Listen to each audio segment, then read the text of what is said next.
এখন দেখব বন্ধুরা, আপনার বর্তমান ভালোবাসার জীবনে আপনি কতটা স্টেবিলিটি দেখতে পাবেন। চলুন দেখে নিই আপনার বর্তমান যে ভালোবাসার জীবন, সেই ভালোবাসার জীবনে আপনি কতটা স্টেবিলিটি দেখতে পাবেন। সেই রিলেশনশিপ আপনার জীবনে কতটা স্টেবলভাবে থাকতে চলেছে। ওয়ান কার্ড চ্যানেল হয়েছে, ওয়াও।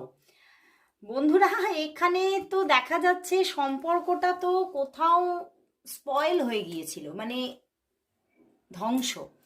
সম্পর্কটা হয়তো ডিট্যাচমেন্টে গিয়েছিল। তো সেখানে আপনার বর্তমান যে মানুষটিকে আপনি মন দিয়েছেন এবং আপনার মনের মধ্যে যে মানুষটি এখনো ঘর বেঁধে বসে আছে, সেই মানুষটি কিন্তু আপনার জীবনে ফিরত আসছেন এবং একটা স্টার্টিং আপনি সেখানে আবারও দেখতে পাচ্ছেন। সে চলে গিয়েও কিন্তু থাকতে পারছে না, সে আবারও কিন্তু আপনার জীবনে ফিরছে।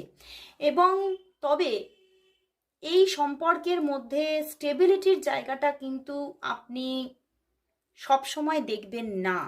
মানে এই যে ওনার মধ্যে একটা, উনি অফ ছিলেন অন হচ্ছেন, তো সেই জায়গা থেকে আবারও কিন্তু পরবর্তীতে সেই জায়গা আসতে পারে। তো অবশ্যই গাইডেন্স নিয়ে কাজ করুন।